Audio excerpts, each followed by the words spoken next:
What's up everyone, it's Curtis YZ, and thanks for tuning in to today's video on realism. This is a topic I could go on for pretty much ever, and probably will in my lifetime, because it is a topic in which is probably my favorite of all of the topics, because I love realistic things. I love realism. Realism to me is the truth, or the closest to the truth you can get in art form. It's the best way to believe you're really there. If it's realistic and you can believe it because of how realistic it is, then that is the ultimate escapism, in my opinion. And I made this video to demonstrate that. Shout out to Culture Casino and his streams. We are not a hive mind. We are not an echo chamber. We think for ourselves. And his stream is what inspired this. And some of the opinions expressed I did not agree with, and I felt compelled to make this video. And honestly, it takes that kind of motivation sometimes for me. Haven't been very active lately, been very lacklustering any willpower to do so. Yeah, it's just a lot of time and effort. This video has taken me 2 days. Clarify that it has no ill will towards anybody, and I'm appreciative for sparking the fire for a passion that I believe strongly for, which is realism. So I hope you enjoy today's video. Thanks for watching, everyone. And stay tuned for more, because like I said, I could just keep talking about this forever. And as I was editing this video, I thought of so many more examples of realism that I love that I want to talk about. So stay tuned for a part 2. Here's a picture of a realistic looking house. And now here's a picture of a fake looking house. Now tell me, if you were the proud artist of one of these pictures, which one would you choose to take for your own? That's a hypothetical question, but if you want to, you can leave a comment answering. Here's another hypothetical question for you. If you were a kid and you wanted to play with some toy sharks, would you rather choose these ones or these ones? Well, I know which ones I would choose, but this is just a little experiment. I know not everybody's going to choose the same thing, but I think there's a good chance most of the people watching this are going to choose the realistic version over the fake looking one, while this kind of a toy is more suited for babies. Now let's move on to something a little bit more controversial. The legacy of the Jedi is failure, hypocrisy, hubris. At the height of their powers, they allowed Darth Sidious to rise, create the Empire, and wipe them out. It was a Jedi Master who was responsible for the training and creation of Darth Vader. It was too late. What happened?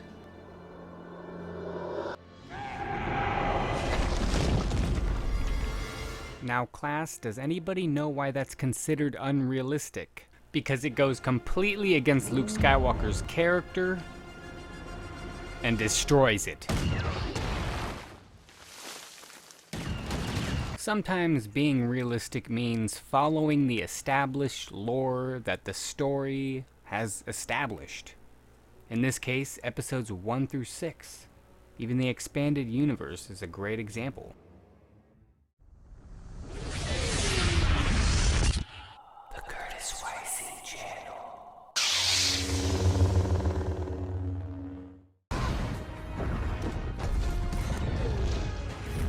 Of course, this isn't my only problem with Star Wars: The Last Jedi. Let's not forget the stupidity in the concept of these bombers, and the vulnerability of their ship design, and the incredibly inefficient method in which to drop their payload via gravity in an area where there should not be gravity.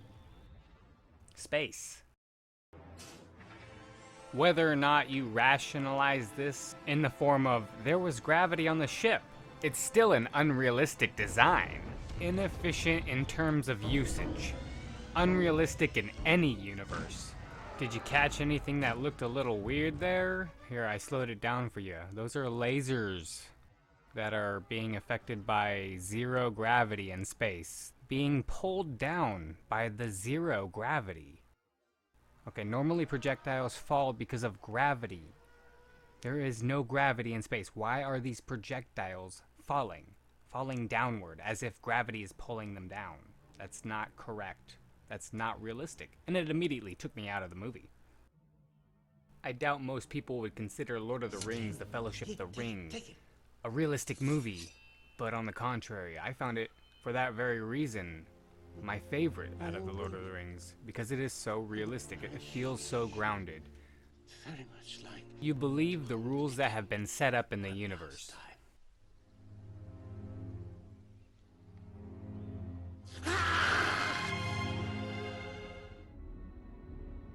In place of a Dark Lord, you would have a queen! Let me tell you, the last thing I expected to be when I watched this movie for the first time was scared several times throughout the movie. I did not expect that, but it keeps you so immersed because you believe.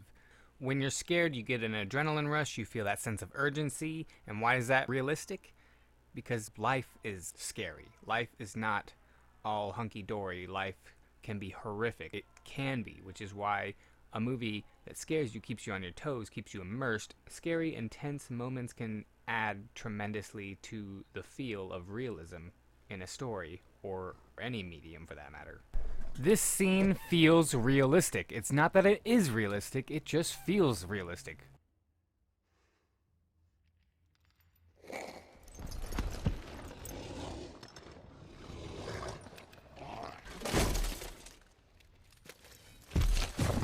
That's how impactful it is.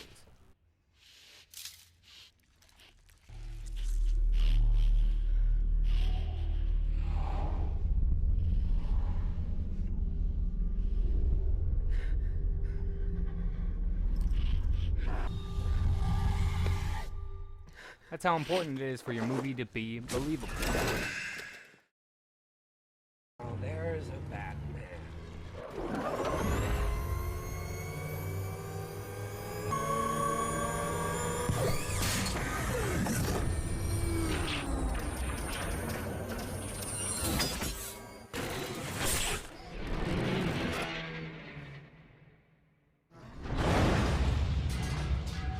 Realism is watching the Joker get out of a crashed vehicle, stumbling around, accidentally misfiring his weapon. The clacking of the metal of his weapon sliding against the asphalt. The impactful sounds of his machine gun fire. Come on! Sparks looking fantastic in the dark of the night. Come on, I want you to do it. I want you to do it. Come on, hit me. Come on, hit me. Come on, hit me. Ah! Hit me.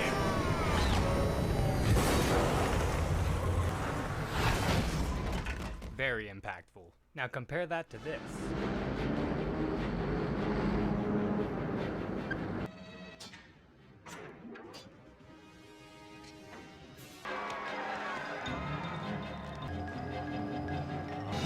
Come on, you gruesome son of a bitch. Come to me.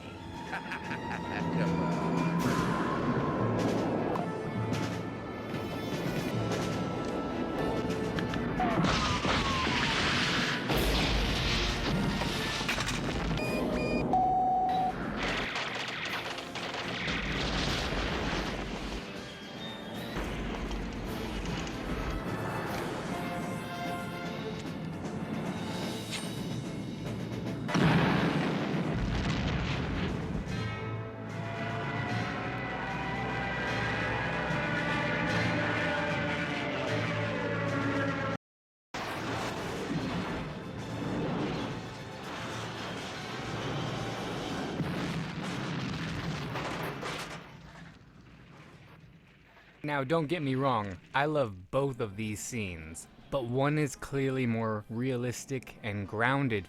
It's really no competition. While Batman '89 was very realistic for its time as well. Tim Burton's use of practical effects and small-scale models is what makes this film stand the test of time, in my opinion, to this day, as well as his gothic look to Gotham City. As a kid, I watched the cartoons, and this felt almost identical to the cartoons except live action and even more realistic. Not to mention, Batman was pretty intimidating. He had that scare factor that drew you in and kept you intrigued. It kept you on guard.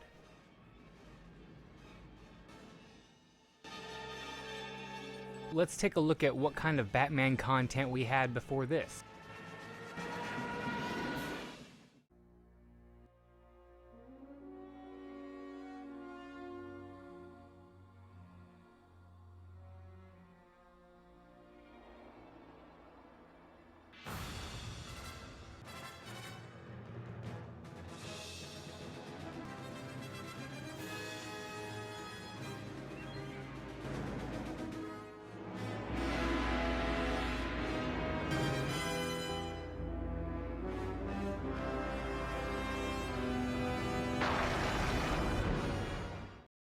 Don't even get me started on the Batman animated series or The Mask of the Phantasm. For a cartoon, it's really realistic and a grounded, believable universe.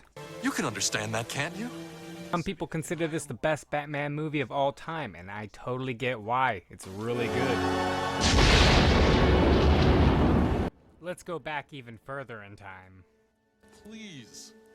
I need it to be different now.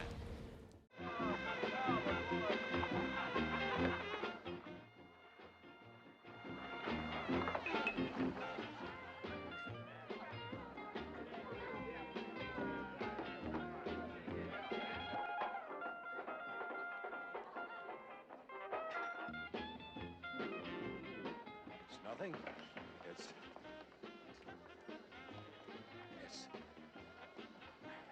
my drink.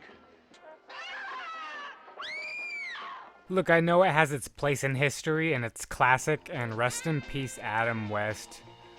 It's history. But you can't tell me that this is more impactful than realism.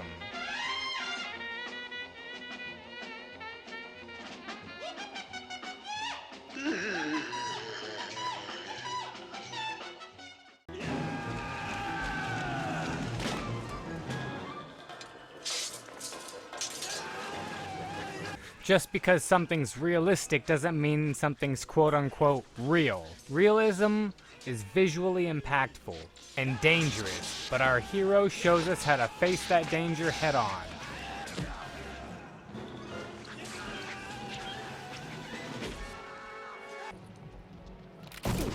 Sometimes realism is the mood that the score provides on the reality of the situation, giving you perspective many of us refuse to look at. Realism is the ugliness, but the truth nonetheless. It shows us the darkness so that we may see the light. Realism is not glorified. Realism is the ugly truth. Realism is the beauty of that ugliness.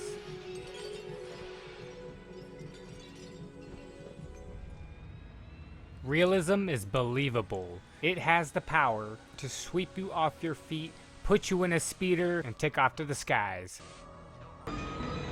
The key to true escapism is believing you're actually there. If you can't believe it, then it's not realistic enough. If it's not realistic enough, you won't believe it, and you won't be escaping.